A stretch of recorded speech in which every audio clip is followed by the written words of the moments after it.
deprived and isolated, scared and misplaced, yet strong and hopeful. As an international student from Lesotho living in Guangzhou, China, I had my fair share of the pandemic trauma. But even with that, I realized that in this world, there are so many valuable things that bring us together, which matter more than those that set us apart. If I was affected by the after effects of the pandemic, I'm certain that there are others who have a story to tell, and I set on a journey to find them. This is a mere representation of the few individuals that were willing to share their experiences, and from that, a group that tells us their opinions. As a young person far away from home, it's very encouraging to hear the stories of those that managed to pull through all kinds of tribulations. And this student in particular shares with us his challenges before, during, and after the pandemic. Before the virus, the life was really normal. Everyone can look at each other, everyone can touch each other, even greet, when you walk in the streets, and it was really fine. Like going to school, you have no problem, nobody's looking at you that scary way, because I was like, these people, they know me, they have my ID, they have everything. Why so many people calling me at the same time, So like, am I a criminal or what? So it was like, that's where I knew it was really serious. Like, they told us, no, you can't come here, you can't buy anything around my place. And I was like, what?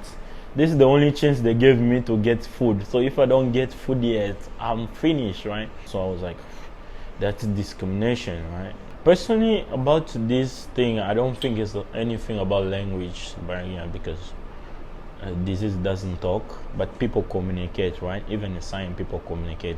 But I think it is the network or the social media thing. Everyone you see has disease, black people are doing this, white people are doing this, these things are happening.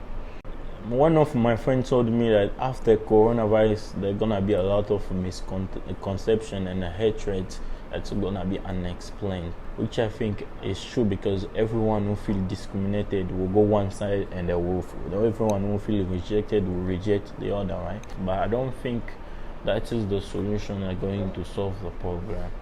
But I can just advise everyone to overlook the thing that's happened and stay on the purpose, right? But make sure that doesn't happen again. It's always reviving to see and hear things from a different perspective. So I gathered people that share with us their opinions. 为他感到抱歉吧，因为我能理解，就是其他人对他的一些他感觉到冒犯的一些动作，我能理解。Yeah, this problem's on social media. I agree very much with that. And I think that if Chinese people can control stuff that we post, then they could also control when it is thrown towards us Africans and foreigners in related situations. Because they don't like it when people say negative things about them. I don't think they should allow that people say negative things about us. So yeah, that should also be controlled. 但其实到最后，全球都已经有病毒的时候，其实就已经，我觉得不应该要有这样的观点了，而是说大家一起去共同想办法把这个病毒解决。Out of all the stories we have heard about COVID-19, this one is different. It's a story of a lady whose experience of COVID-19 was not as bitter as many. Guazi Laoshi was one that I found intriguing. Her indirect ways of describing a lot of situations puzzled many. Though I pushed in a more direct approach, she still remained metaphorical. 这家店面你会发现很多颜色，对，但是它不冲突。你有没有发现，就是说它红、蓝、黄、白、灰、绿都有。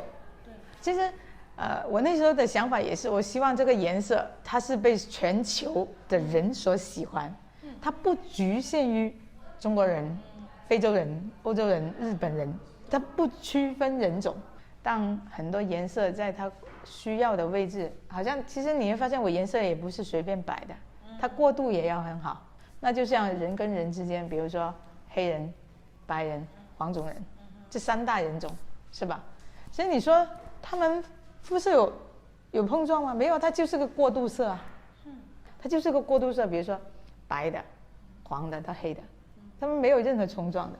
问题肯定不在肤色上，而是在一个事情上。比如说你拿了我的东西，我不喜欢你某种行为，绝对不是说因为你是黑色我是黄色。就像外面的颜色，如果它不好看是因为它放错位置了，而不是说那个颜色有错，颜色本身没有错。疫情里面我也会思考的问题就是全球性，因为这个疫情它是全球性的，它不是只在中国有。每个国家的人如果他都不乱跑或不乱做，其实等于给地球一个呼吸的机会，有种这种感觉，就让大自然呼吸一下。I went back to the group again and found that the reaction from this video in particular distinguished the different outcomes of being direct and being indirect when dealing with matters of the race. Let's hear what they say. 我觉得他那个说的很对。他开店主要就是想让每个国家的人都有一个友好的关系。像他也说到了，肤色不是最重要的，因为我们都是人啊。The concept of race for me does not sit well because I do not get why green has to be here and green cannot be there. It's choosing, and I feel as if I could, I would have wanted to know her before I judge, but I've wanted to know why she is concerned about saying it's a place where everyone can sit comfortably. You can't say you have a place where everyone can sit comfortably, but you want green there and you want white there. For many years, Mr. Chico stayed in China.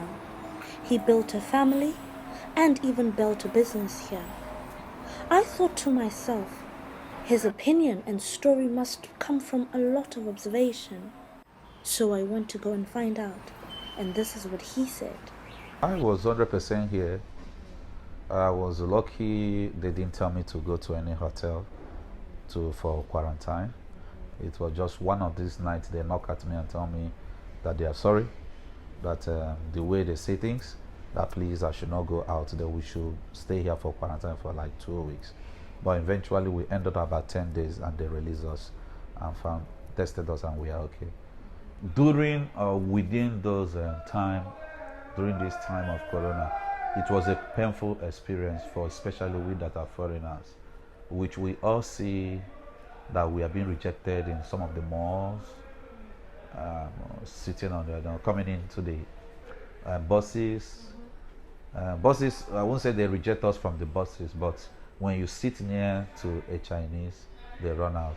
So one of the funniest things that makes me happy whenever I remember this, that I will even say Chinese, they are great, for the waving of people that have overstayed and the rest of them. When your father beat you and you use the other hand to call you back, there is that, hands of embracing. We cannot be Chinese, and we are not here to fight them. You can't fight someone in his land.